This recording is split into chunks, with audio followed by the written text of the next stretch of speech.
ತಮ್ಮನ ಪತ್ನಿಗೆ ಆಸಿಡ್ ಎರಚಿ ಕೊಲೆಗೆ ಯತ್ನಿಸಿದ ಆರೋಪಿಗೆ ಪುತ್ತೂರಿನ 5ನೇ ಹೆಚ್ಚುವರಿ ಜಿಲ್ಲಾ ನ್ಯಾಯಾಲಯ ಜಾಮೀನು ಮಂಜೂರು ಮಾಡಿದೆ. ಜನವರಿಯಲ್ಲಿ ಕಡಬ ತಾಲೂಕಿನ ಕೋಡಿಂಬಾಳದಲ್ಲಿ ಆಸಿಡ್ ದಾಳಿಯ ಪ್ರಕರಣ ನಡೆದಿತ್ತು.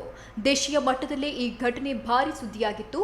ತನ್ನ ತಮ್ಮನ ಪತ್ನಿ ಸ್ವಪ್ನ ಹಾಗೂ ಸ್ವಪ್ನ ಅವರ ಪುಟ್ಟ ಮಗು ಮೇಲೆ ಆಸಿಡ್ ಎರಚಿದ ಪ್ರಕರಣಕ್ಕೆ ಸಂಬಂಧಿಸಿ ಕೋಡಿಂಬಾಳ ಕೊಠಾರಿ ನಿವಾಸಿ ಜಯಾನಂದ ಎಂಬಾತನನ್ನ ಕಡಬ ಪೊಲೀಸರು ಬಂಧಿಸಿದ್ರು. ಬಳಿಕ ನ್ಯಾಯಾಲಯಕ್ಕೆ ದೋಷಾರೋಪಣಾ ಪಟ್ಟಿ ಸಲ್ಲಿಸಲಾಗಿದ್ದು, ಆರೋಪಿ ಜಯಾನಂದ ಇದುವರೆಗೂ ನ್ಯಾಯಾಂಗ ಬಂಧನದಲ್ಲಿಯೇ ಇದ್ದ. ಇದೀಗ ಆರೋಪಿಗೆ ಪುತ್ತೂರಿನ 5ನೇ ಹೆಚ್ಚುವರಿ ಜಿಲ್ಲಾ ನ್ಯಾಯಾಲಯ ಜಾಮೀನು ನೀಡಿದೆ.